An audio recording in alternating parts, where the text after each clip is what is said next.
ان تمام شرکیہ کاموں سے آپ کی ذمہ داری ہے کہ آپ اپنے بچوں کو بچائیں، اپنی نسلوں کو بچائیں، ورنہ یاد رکھو آج سے 5-10 سال کے بعد ہمارے بچے ہمارے گھر میں پلنے والے، ہمارے کھانوں سے آگے بڑھنے والے، ہمارے پیسوں سے پڑھنے والے، یہ بچے اسکول کالج سے پڑھ کے آئیں گے اور ہمارے گھروں میں بتوں کی پوجا ہوگی، ہمارے گھروں میں مورتیوں کی پرستش ہوگی اور ہم اس کو روک نہیں سکتے، ہم یہ کہیں گے ہم مجبور ہیں، ہم کچھ نہیں کر سکتے۔ یہ صورتحال آئے گی آپ کی نسلوں میں اگر آپ نے ابھی سے کنٹرول نہیں کیا۔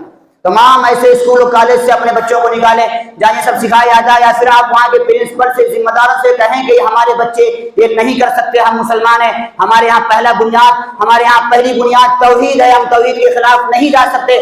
آپ کا مذہب آپ کو مبارک، آپ کا دھرم آپ کو مبارک، ہمارا دھرم ہمارے لیے ہے، لکم دینکم ولی دین، تمہارا دین تمہارے لیے، ہمارا دین ہمارے لیے، ہم آپ کے دین کا کام نہیں کر سکتے، یا ہم نے بچوں کو تعلیم کے لیے بھیجا ہے، پوجا کے لیے نہیں بھیجا ہے، یہ آپ کی ذمہ داری ہے۔ اگر آپ نے یہ نہیں کیا تو یاد رکھو یہ آپ اپنے نسل کے ساتھ خیانت کر رہے ہیں، آپ اپنی نسل کے ساتھ غداری کر رہے ہیں، آپ اپنے نسل کے ساتھ بدعہدی کر رہے ہیں۔ قیامت کے دن یہ نسل جو آپ جوان ہوگی، قیامت میں تمہارا گریبان پکڑے گی اور کہے گی میرے باپ تمہارے اندر طاقت تھی، تمہارے پیسوں سے میں پڑھ رہا تھا، لیکن مجھے تم نے توحید کا سبق کیوں نہیں سکھایا، مجھے تم نے شرک سے کیوں نہیں بچایا؟ تو قیامت کے دن آپ جواب نہیں دے سکو گے اور ان کے ساتھ خود بھی جہنم کے مستحق بنیں گے۔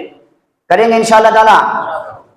یہ سوریہ نمسکار ہو یا یوگا ہو، ایک مرتبہ بولو کیا ہے؟ یہ شرک ہے۔ کیا یہ کھلا ہوا شرک ہے، اس کا اسلام سے کوئی تعلق نہیں ہے۔ ہمارے نبی حضرت محمد مصطفیٰ صلی اللہ علیہ وسلم نے ہمیں صحت مند رہنے کا حکم دیا ہے۔ حضور کا ہمارے اسلام کی جو بنیادی تعلیمات اس میں سے صحت مند رہنا یہ بہت اہم اصول ہے۔ اسی بنیاد پر حلال و حرام بتایا گیا کہ یہ حرام ہے، یہ حلال ہے، کس لیے؟ یہ صحت کے اصول کے مطابق بیان کیے گئے، یہ مت کھانا، یہ کھانا، یہ کیوں؟ تاکہ انسان کی صحت کو خراب نہ ہو سکے۔ ہمارے یہاں اللہ کے نبی نے تیراکی کو سنت بیان کیا، جو آپ تیرتے ہو نا پانی میں جا کے، یہ سنت ہے حضور کی۔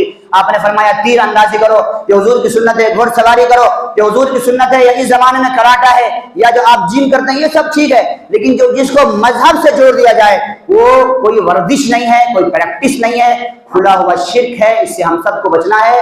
نام کچھ بھی لیتے رہو، کچھ بھی بولتے رہو، گورنمنٹ کی نیت صحیح نہیں ہے، وہ ہم سب کو امت کو گمراہ کرنے کی کوشش کرتے ہیں۔ میں نے شروع میں کہہ دیا اور قرآن کی آیت سے حوالے کے ساتھ بتا دیا، انہ من یشرک باللہ فقد حرم اللہ علیہ الجنہ، جو بھی اللہ کے ساتھ شرک کرے گا، سن لو اللہ نے اس کے اوپر جنت کو حرام کر دیا ہے، جنت کو حرام کر دیا، وہ جنت میں نہیں جا سکتا۔